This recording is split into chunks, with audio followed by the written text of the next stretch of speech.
Scientists just pulled off something that used to be considered flat out impossible. They took a photograph of a planet in another solar system. Not a drawing, not an artist's rendering, not a simulation, an actual photograph of a world sitting 111 light years from where you are right now. And once you understand what it took to capture that image, and what it actually means for where humanity is headed, it's going to be hard to fully wrap your head around it. This isn't just a space story, this is the opening of something every generation before us could only imagine. Stick with me, because by the end of this, how you think about the universe is going to shift for good. Let's start with some perspective. Right now, there are over 5 to 900 confirmed planets known to exist outside our solar system. Worlds bigger than Jupiter, smaller than Earth, some rocky, some gaseous, some orbiting 2 stars at once like something out of a sci-fi film. We know they're out there. Decades of work proved it. But here's the wild part. Out of those thousands of planets, almost none have ever been directly photographed. Not even close. Most were found the way you'd spot a lamppost in a pitch-black room, by watching someone walk past it and noticing the light flicker. You watch a star, wait, and if it dims briefly, something just passed in front of it. That's essentially how most known exoplanets were discovered. Through a shadow, a momentary dip in starlight. That was the best we had for decades, which is exactly why what just happened is such a big deal. The James Webb Space Telescope didn't detect a shadow. It didn't watch a star flicker. It took an actual picture of the planet itself. A real image of a world orbiting a star that isn't ours. And not just any world.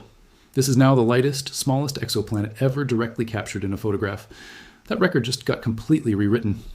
The planet is called TWA-7b, orbiting a young red dwarf star known as TWA-7, also called CE Antlia, roughly 111 light-years away in the constellation Antlia.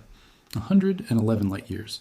Sounds enormous by human standards, and it is, but on a galactic scale, this is essentially our backyard. The observable universe stretches something like 93 billion light-years across. This is practically next door. The star itself, TWA-7, is remarkably young, somewhere around 6 to 12 million years old. For comparison, our sun is 4.5 billion years old. TWA-7 is basically a newborn, still wrapped in a huge, swirling disk of leftover dust and debris from its own planet-forming process. Astronomers had known about this star and its debris disk for years, and ground-based telescopes had already revealed 3 distinct ring structures within it, separated by gaps. Those gaps were the tell. In planetary science, a gap in a debris disk almost always means something.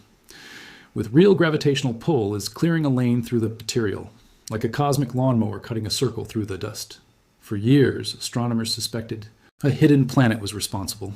They just couldn't see it. Not because it wasn't there, but because spotting a planet inside a star's debris disk is one of the hardest problems in astronomy. Here's the scale of the problem. Imagine trying to spot a firefly hovering right next to a searchlight. The searchlight is so blinding that the firefly's tiny glow simply disappears. Stars are absurdly bright compared to the planets orbiting them. Photographing a planet next to its star is like trying to spot a birthday candle sitting on the surface of the sun. The star drowns everything else out. That's why direct imaging of exoplanets has been essentially impossible for most of human history. And why what Webb just did matters so much. Here's how they pulled it off. The James Webb Space Telescope carries a coronagraph built into its mid-infrared instrument, or MIRI. And it's a genuinely remarkable piece of engineering. A coronagraph is essentially a precision star blocker, a device that physically suppresses the light from a target star, like putting your thumb over a flashlight to see what's behind it. Except this is no simple thumb. Webb's coronagraph uses something called a 4-quadrant phase mask, splitting incoming light into 4 sections and canceling the starlight out through destructive interference. The kind of optical engineering that takes years of physics training to fully appreciate. It's effective enough to suppress a star's glare to the point where a much fainter planet nearby becomes detectable. Even so, some starlight always leaks through, which is where image processing comes in. After Webb collected its raw data, a team led by astrophysicist Dr. Anne-Marie Lagrange of France's National Center for Scientific Research in Paris ran it through advanced processing algorithms that stripped away the remaining stellar glare layer by layer, mathematically subtracting the star's contaminating light. And when the dust settled, sitting right in the gap between the first and second rings of TWA-7's debris disk, there was a faint but clear infrared source. Something was there that shouldn't have been if no planet existed.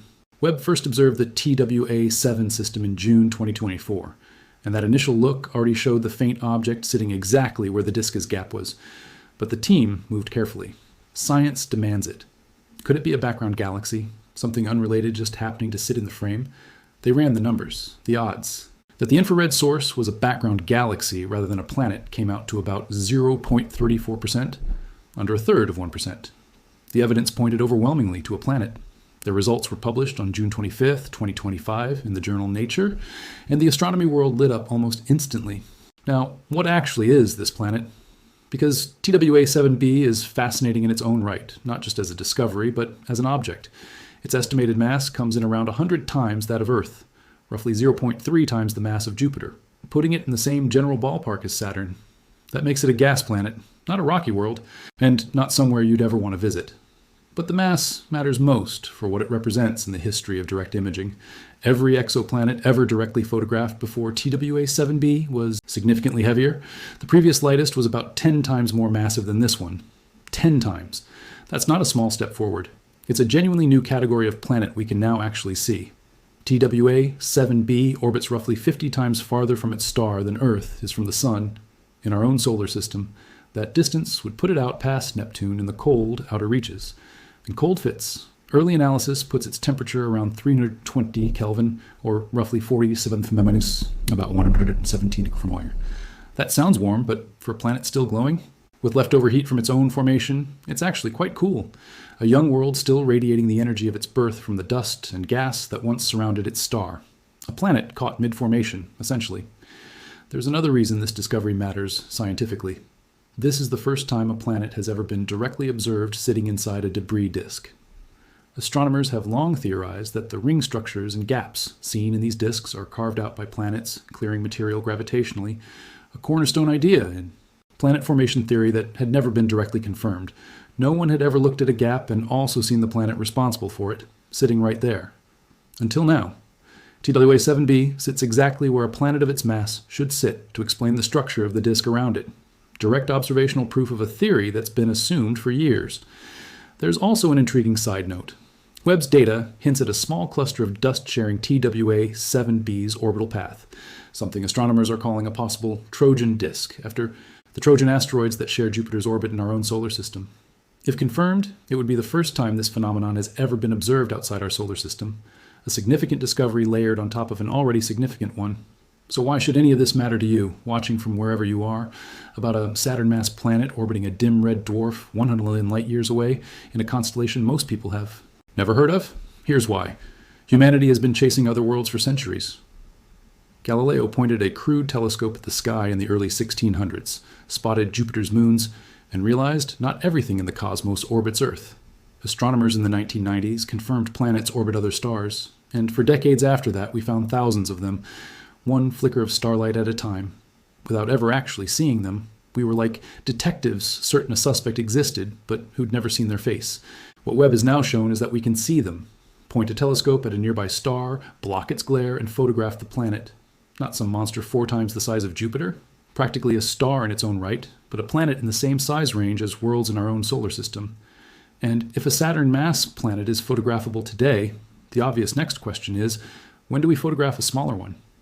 Dr. Lagrange, who led this discovery, has spoken about her hope of eventually directly imaging Earth-like planets. And the path there just got noticeably clearer. Webb has proven the technique works at this scale, and every future observation now builds on that foundation. Scientists know which instruments perform, which methods work, how to process the data. The learning curve has been climbed. Looking forward, astronomers expect Webb to keep pushing towards smaller, less massive planets in the years ahead. But truly, imaging an Earth-like world is going to need more power than even Webb can offer, which is where the extremely large telescope comes in. Currently under construction atop a mountain in Chile's Atacama Desert, the ELT will have a primary mirror 39 meters across, making it the largest optical telescope ever built once it comes online around 2028, purpose-built to push direct imaging further than ever. Webb in space, paired with the ELT on the ground, could realistically deliver actual photographs of potentially habitable worlds within the next decade. And Webb itself isn't slowing down. Since starting operations in 2022, it's relentlessly expanded our picture of the universe, helping discover over 100 exoplanets through the transit method, detecting molecules like carbon dioxide, water vapor, and methane in exoplanet atmospheres, and picking up signals in the atmosphere of the distant world, K2-18b, that some scientists think could be consistent with biological activity. though that interpretation remains actively debated and far from settled. It's peered back to the earliest galaxies formed after the Big Bang and revealed star-forming regions in unprecedented detail. New findings come out of this telescope practically every month. But TWA-7b stands apart even within that record, because this is the first time Webb went hunting for a planet through direct imaging on its own terms, found one nobody had ever seen, and photographed it. Prediction, observation, confirmation, and publication all landing together. There's something worth sitting with here. An image is just light. Light that traveled from somewhere, entered a lens, and got captured. When you photograph someone, light bouncing off their face reaches your camera. When you watch a sunset, sunlight enters your eyes. Capturing an image is capturing light from something real. The image of TWA-7b is made of infrared light, invisible to human eyes, but light all the same. Light that left the planet and crossed 111 light years of empty space to get here. That's not a measure of time, it's a measure of distance, but the light in that photo has been traveling since before the Wright brothers flew, before the telephone, before electric light filled our cities. That ancient light eventually landed on Webb's golden mirror, got processed and cleaned, and now sits in a data file waiting to be studied for generations. It's almost too poetic to be real, but it is. Here's the part that gets me most. TWA-7b isn't a particularly special planet. It's not in its star's habitable zone. It's not rocky. It can't support life. It's a cold gas world sitting way out in a young red dwarf's debris disk. Scientists imaged it not because of what it is, but because of where it sits and what it proved about how planets form. TWA-7b is the practice run. It's the proof the method works. It's the opening act. If this technique can photograph a planet like this, then a roadmap toward actually photographing an Earth-like world in a habitable zone becomes something scientists can plan for, not just dream about, building the case for the next telescope, the next instrument, the next mission, off the back of real confirmed data. That's how science compounds. One discovery, one confirmation, one photograph at a time. The observable universe spans roughly 93 billion light years and holds an estimated 2 trillion galaxies. The Milky Way alone has somewhere between 100 and 400 billion stars, and current estimates suggest most of them host at least one planet. Try to do that math. The number of worlds out there is basically beyond comprehension. For most of human history, we had no idea any of them existed. Then we found shadows and flickers of light and proved they were real. And now, with a gold-mirrored telescope orbiting 1 million miles from Earth, we're starting to actually see them. Not shadows, not data points, but real images of real worlds. TWA-7b is the first planet ever directly discovered through imaging by the James Webb Space Telescope. That sentence is going into textbooks. It'll sit in the history of astronomy the way the discovery of the first exoplanets in the 1990s does now. Kids reading about it today will grow up, and some of them will be the ones running. The telescopes that finally photograph a truly Earth-like world around a nearby star, building on the foundation Anne-Marie Lagrange and her team laid down with a faint orange dot, sitting in a gap 111 light years away. We're not alone in having planets. The universe is packed with them, each with its own history and physics we don't yet fully understand. And one photograph at a time, we're starting to read those stories. Webb just turned a new page, and whatever comes next is going to be one of the most extraordinary chapters humanity has ever gotten to witness. There's one more layer to this worth pulling back for, because it might be the most striking part of the whole story.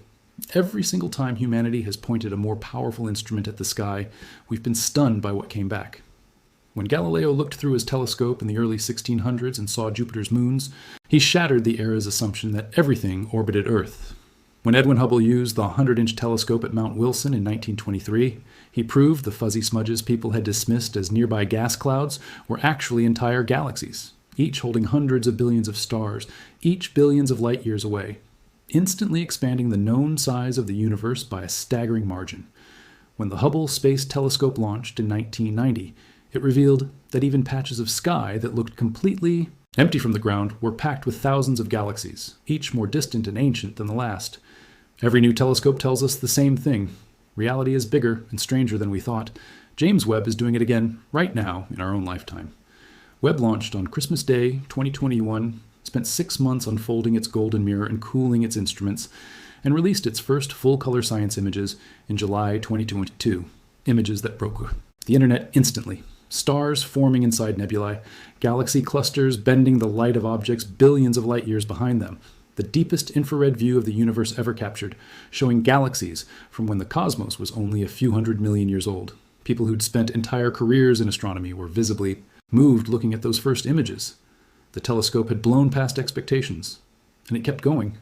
detecting carbon dioxide in an exoplanet atmosphere 700 light years away for the first time ever, finding water and sulfur dioxide in other atmospheres, spotting methane and carbon dioxide together on the ocean world K2-18b, which sparked a cautious but genuinely exciting conversation about a possible biological source, with scientists careful to stress that non-biological explanations remain very much on the table and more observation is needed.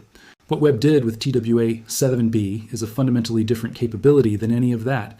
It's not sampling a planet's chemistry as starlight filters through its atmosphere during a transit.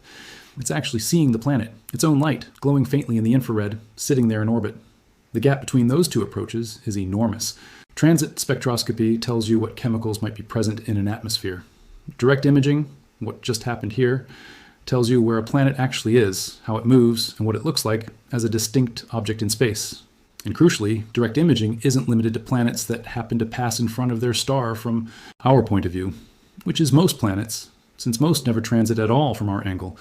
If a planet is bright enough and the coronagraph strong enough, it can be found no matter where it sits in its orbit. That's a massive expansion of what's actually studiable. Right now, as you're reading this, Webb is pointed somewhere in the sky, gathering photons, building images of things no one has ever seen, data streaming back to Earth, compressed and processed by teams around the globe. Somewhere in that incoming stream might be the next TWA-7b waiting to be found.